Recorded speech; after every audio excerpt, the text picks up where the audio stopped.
Í þessu myndbandi ætla ég að sýna ykkur hvernig maður skráir aðföng í kerfið.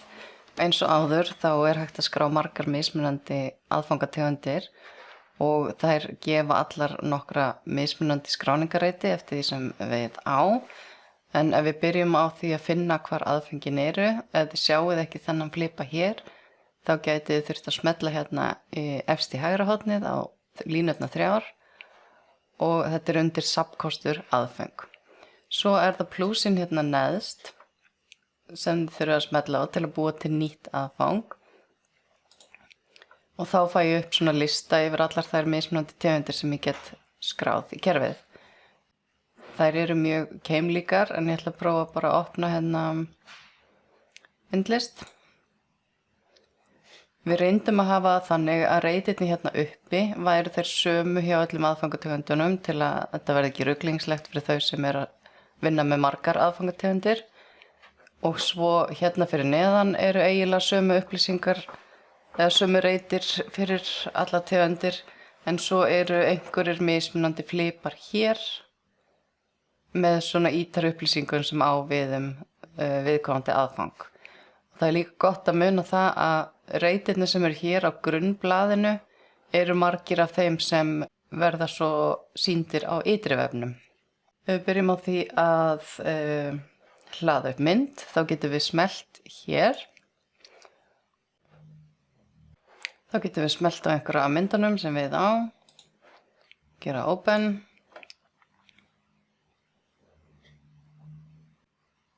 Og þá sjáum við hana hér. En við getum líka bætt fleiri myndum með því að smella hér á filmutáknið. Þá getum við nota plúsin hér til að setja inn einu og eina mynd í einu.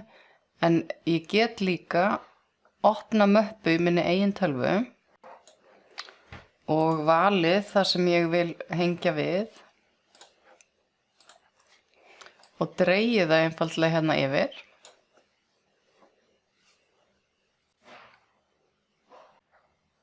Og þá koma þær hérna til hliðar. Það er hægt að hlaða inn allskyns skjölum og myndböndum, hljóðfælum og ljósmyndum með allskyns endingar. Ef ég ákveð svo að mér langi ekki að hafa þessa mynd sem forsíðu myndina, það er þessi sem að birtist hérna í leitaniðurstöðum og myndasýninni, þá get ég einfaldlega dregið aðra mynd hérna yfir og þá breytist hún. Ég get líka hægri smellt hérna á litla mynd og segja bæta við sem sjálfgefin mynd. En segjum að ég sé ánægð með þessa. Ég get smellt á hana. Ég get stækkað og minnkað hana eftir þörfum. Og ég get snúið henni.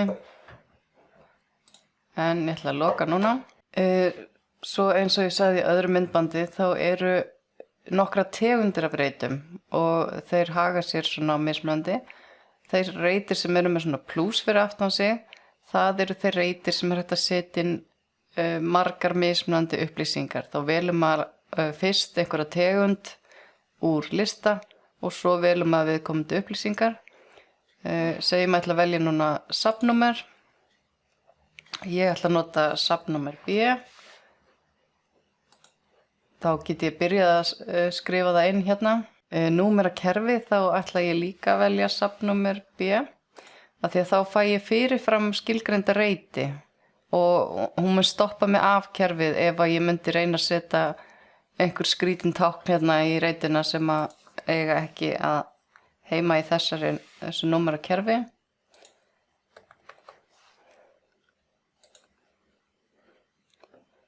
Hér get ég sett inn titil á gripnum. Hér er til dæmis hægt að setja inn verkheiti eða eldra verkheiti. En þá velum maður semst fyrst úr listanum hvað maður ætlar að skrá inn. Segjum að það sé verkheitið. Og þá get ég smellt hérna á plúsin ef mér langar til að setja inn eitthvað annað verkheiti. Eins og ensk heitið eða hvað sem er.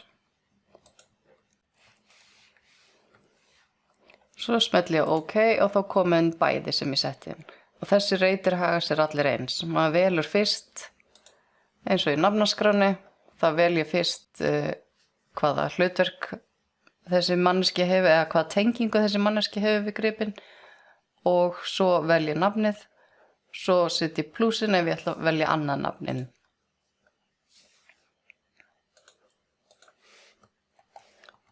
Ég get byrjað að skrifa nafn og þá koma tillögur.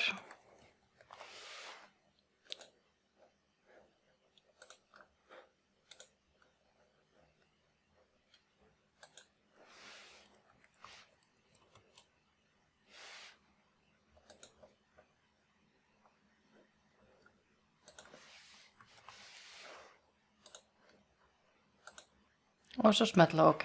Svo eru líka til svona reitir sem eru með svona stækkunargleri. Og þessi reitir eru frjálsir textareitir og hér er hægt að skrifa allan þann texta sem maður vill. Og það er hægt að smetla hér á til að sjá textan í þessu formi. Svo eru einhverjir með svona lítilli ör og þar er sem sagt bara svona flatur listi undir. Og svo er það þessi flipar hérna sem maður getur fyllt inn alls konar auka upplýsingar. Hjá listmönnunum þá fær maður upp sér reiti fyrir þau.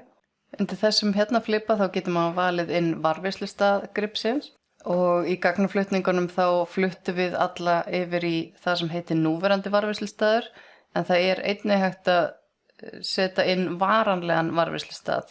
Og það er í rauninni ef að gripurinn á einhvað heimili inn á varðveislustað þar sem hann mun alltaf eiga heima en hann hefur verið færður til eins og sýningu eða í forvörslu eða hvað sem það er tímabundið að þá er sem sagt núverandi varðveislustæður hvar hann er staddur hverju sinni.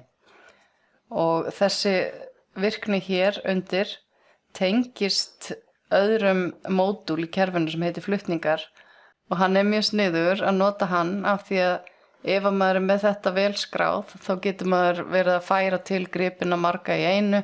Svo ef þeim er skilað þá er bara hægt að ýta á einn hnapp og segja skila öllum á sinn rétta stað í kerfinu og það þarf ekki að uppfæra hvern og einn einasta grip á mismunandi varðveislustæði eftir því sem þau voru áður.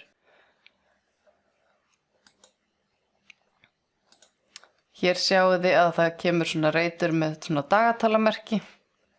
Og ef maður smellir á hann þá er hægt að velja svona úr dagatali hvaða dagsetningu maður ætla að flytja gripinn.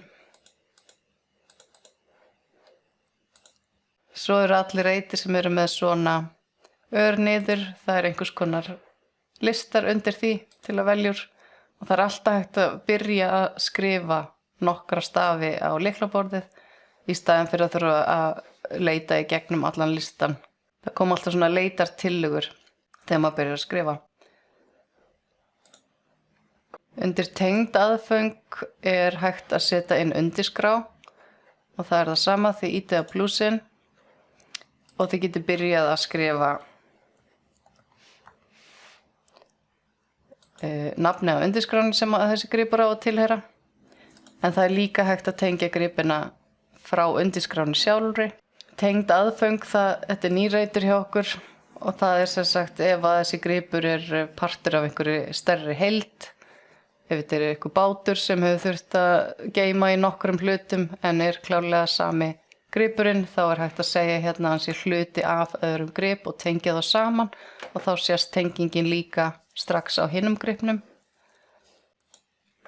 Aðfangaskrá er sem sagt allt sem við kemur hvernig gripurinn kom á safnið, hver afhentan, hver seldan og svo framvegis. Það er hægt að skrá eigendasögu listaverka.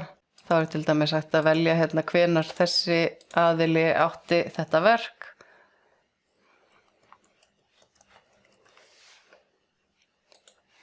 Og ýmsa fleiri upplýsingar. Undir tilvísanir er til dæmis hægt að vitna í heimildaskrá. Hér undir ástand er hægt að skrifa ýmsar upplýsingar hvernig á að varðveita gripinn. Og þetta er til þess að allir á safni sjáu strax hvernig á að meðhöndla hann.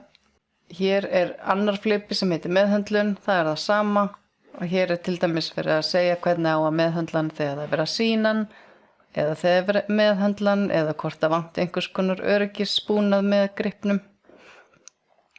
Svo undir textar eru svona fleiri ítartextar sem er hægt að setja inn. Þetta mjög svipaðir flipar hjá mismunandi aðfangategundum. Annað sem ég gleymdi að nefna að ef að þið smellið á einhvað af þessum myndum hér, þá getið þið farið inn í módúl sem heitir rafræn skjöl og þar sem sagt hægt að fylla inn upplýsingar ljósmyndina sjálfa.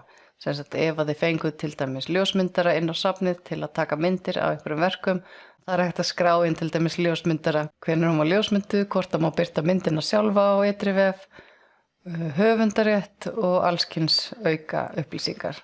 Svo ef þið viljið fara aftur tilbaka í aðfangi sem þið voruð í, þá þessi hnappur upp í hægra horni mjög sniðugur, af því að þá fer hann bara beint á þann stað sem þið voru síðast staðsett á.